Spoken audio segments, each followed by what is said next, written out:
Well, hello guys, welcome back. I want to talk to you about how even Loki can get scared at times.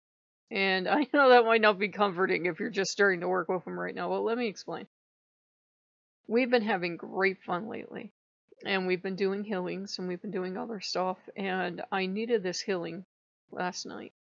So while we were playing around on Pinterest, I'm pretty sure Loki's paw was in me finding a couple things. And it wasn't just pins on Pinterest, it was an avalanche of things. And this was the one thing too much, this pin. And so I broke down to the point where only Loki could be around me.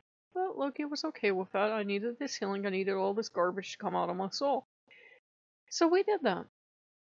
I woke up this morning and I was greatly ashamed that I let even a whole bunch of problems avalanche on me. And the gods were like, no, you're only human. Nobody expects you to be superhuman. Every so often you're just going to take it on the chin from life and you're going to need us to come in and rescue you. That's pretty much what gods do. So they were all okay. And Loki was okay. And we were looking forward to these two books he had me gonna get. And no, they're not pagan books, because Loki will get into absolutely everything and carry anything he can away with him. Those little foxy paws reach out. And we were enjoying ourselves. So we went and we looked up a video of the gentleman that wrote the second book. Now, I'd asked Loki after this experience, I said, did you know, were you there when this happened? He's like, this man not only fell out of love with God, with his God, he fell into hate with his God. And I will not, for respect, basic, decent respect for any deity, repeat anything of what he said. And Loki was just horrified. All the gods were. It's not like the gods haven't seen people do this before. But Loki was terrified because this guy is clearly lost to his deity to forever and ever and ever. And he was attacking his deity. And this was not an atheist, by the way. This man's claiming to be a Christian preacher. He was attacking his deity. He was attacking religion. And he was attacking the Bible. And although you could have valid complaints with two of them, their God's supposed to be infallible. That's supposed to be one of the things you understand, unless you develop a personal gnosis and theology that God too is expanding and ever growing. Well, he really attacked his God. He really did a number on his deity. And Loki felt so moved that we were trying to make a recording, and we had to stop. And Loki had me light a candle. And this is probably the first time ever that Lokean has prayed for Christians. Well, not the first time ever. You know, I've prayed to Loki before for people, and you're totally free to. And I was like, oh, please, Loki, take care of everybody that heard that sermon, because that was terrible. Please, if you can give this guy a shove in the right direction, do so. And please pass our apologies on, though. We were giving our apologies directly to God. As a Roman Catholic, to the day I die, I'm going to occasionally speak to God and Jesus. Deal with it.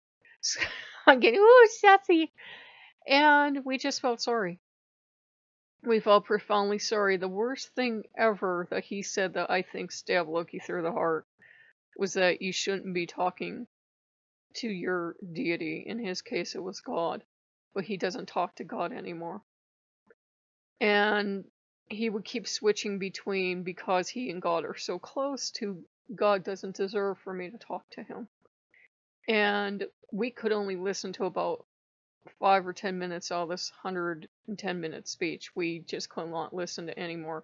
The house felt unclean. We cleansed the house. We went out in nature, because we're pagans. And we went out in nature, and we were just like, and I got the strongest thing, Loki takes fox form of just this fox cradled up into me and be like, don't let me go, don't let me go, don't let me go, don't let me go. Even our gods can get scared when they see things like that. We can treat our gods as omnipotent and omniscient and everything else, and they'll respond that way.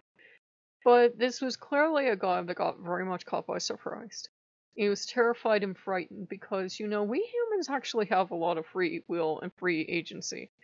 If we decide that one day we're mad at Loki and we're going to attack Loki and we hate Loki and we're going to tell anyone we can get to listen to us how much we hate Loki, We're free to do that. And he was just terrified. Because if this deity that people are taught is all-powerful can lose people. Remember, Loki rescued a lot of us from bad teachings. Not from a bad deity, from bad teachings. He can too. You know, and he was really scared, and all the gods felt frightened. So we went back into VR, and we put a couple things out, and we fixed some things. We can't fix a lot of things, because remember all that lovely gay pride stuff they gave us? They must have changed their minds, guys, because it's not showing up in my inventory, even though it's listed. The inventory is blank. And for the last 3 days, it just constantly keeps loading, constantly keeps making that loading sound, which drives you crazy within 2 minutes. So I cut off all the audio for that, and the gods were like, thank you. I don't know that they hear it, and I don't, like I said, I don't know what they actually do with these VR temples, if anything. But they were grateful. And Baldur was like, here, put these things in my temple. Let's try to make peace in the universe. This one human is going around doing as much damage as possible. Let's try to make peace in the universe, because Baldur is the sensible one around here. And they all seem sad, and they all seem frightened, and they all seem devastated and dismayed, because no god worthy of worship wants to see you kick other gods and drag them and stomp on them and beat them.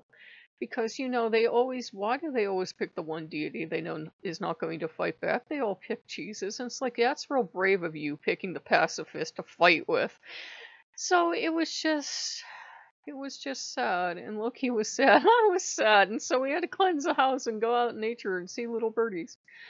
But much happier news, my friend is doing much better. Her leg's looking a lot better. She's trying to plan for tomorrow to go to something, and I'm like, I don't know, but, you know, I still am keeping her in my prayers. And I think Loki had wanted me to learn a lesson, because we looked up an earlier video of this guy, so apparently he went off the rail over the years since he wrote this book. He was sane when he wrote the book, but he went absolutely insane on this vendetta he has against his god. We looked up an earlier one, and he was nicer back then. But I think Loki wanted me to see that that can happen for any of us, and that scared me too. I'm like, I never want to fight with you. Like, I mean, we fight all the time. We yell at each other all the time. Lokeans are very used to trading insults with Loki, but we'd never trade him for any god ever. He knows he's my favorite. He knows that's why he's such a little disrespectful brat with me. I realize I'm talking about a deity, but that's why he's such a little disrespectful brat, and he does all these terrible things. He killed a goddamn lamp last night. And I said, are you happy now? Because I was thinking, this is so confusing trying to sort out everything, because sorting out your life, I don't think you ever stop. And we're trying to sort out my early life and, you know, get rid of any vestiges of any negative teachings.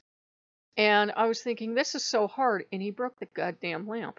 And that was a nice lamp you broke. You owe me a lamp, son. So he broke a goddamn lamp. And then I was up at DQ today. And I said, you know, I said, God, and I know when I say God, I mean Loki, but I said, God, why can't you give us a sign you love us? Damn if both the floodlights didn't come on. And long story short, I ordered a 2 for 4 deal for cheeseburgers. I got 2 double cheeseburgers, guys. So Loki was like, So apparently in Loki math, those 2 cheeseburgers are worth more than that lamp that he killed. That was nice for him. And the bulb is still dead. I said, if you really want to impress me, turn that bulb back on, but that bulb is dead. This bulb is dead. Maybe we'll send it to that preacher or whatever he thinks he is, and he'll learn a profound lesson. Probably not. It was sad, though, because, you know, it's easy to become mad at our gods when stuff doesn't work out. And I told Loki, I said, this is either someone who thinks God should have prevented something in his life, or he thinks God should have gave him something and he didn't get it. And I said, instead of being positive and passionate, he sounded like he was doing heavy-duty drugs that we don't even know about the existence of, and he was just screaming at God and fighting with God. And not even their deity works like that. No deity works like that. He was in a lot of pain. It was painful to see, but it frightened Loki and it frightened me. So we had to spend some time together, and we spent time together today. Today is indeed Loki's day. I did spend a little time with Dionysus, and I spent some time with Odin. You know, when you have multiple gods, you move around. But I reassured him. I said, I'm never going to give you. Oh God, never going to give you up. Damn it, Loki. I hear. So yeah, but Loki's a worthy god. He felt compassion to see another god just attacked and dragged through the mud and kicked and stomped on and everything else, and we all felt sorry. That doesn't, by the way, if you're going to start working with Loki, he understands if you're going through pain. He understands if you're going through trauma from having had horrific teachings. I mean, I grew up Roman Catholic. I know about scary-ass teachings about God. But he's not going to, once you're healing and once you're on the road to recovery, he's not going to still tolerate you attacking another god. That's not going to make Loki think you love him more. In fact, that's going to make Loki very upset. No god that I've ever worked with has ever demanded that I attack that god over there to prove how much I love them. That's my personal experience. No god's ever said that to prove you love me, you can never speak to that deity. And you must in fact go attack them and make fun of them and shame them. Never have asked me that. So I know that was a bit of a downer. That was a lot of a downer, but we were both traumatized. Some of the stuff he said about his god, I don't know how that video is still on YouTube because it should have raised a lot of red flags. I was like, oh my lord, did he just say those words? Oh, he did? About God? Oh, son, you are in for a lesson. When we're all backing up, because I went from the Catholic phase to the try to revival phase to everything else to Wiccan, pagan to whatever. So yeah, he'll be okay. He's a pretty sturdy god, but if you can give him some extra hugs and love, do that. And it's kind of why we have an open door policy, because you see a god just get bashed on like that, and you see a god just get dragged through the mud. And we should feel compassion. Loki teaches us to feel compassion and feel pity for those less fortunate than us. And there's no deity less fortunate than a deity having that happen to them. I mean, these people pay good money to see their deity humiliated and dragged through the mud, because they're going through this phase in their church where all the Christians are leaving all their churches and they're trying to reinvent Christianity. So you have a lot of snake oil salesmen coming and hurting the people and hurting the religion, but that's no longer our call because we're not exactly Christians. But we still can feel compassion for them, and we can still pray to Loki for them, and we can still pray that Loki protects those people because nobody deserves that. So if you guys like what you see, like, comment, and subscribe, and I'll see you later. Bye-bye.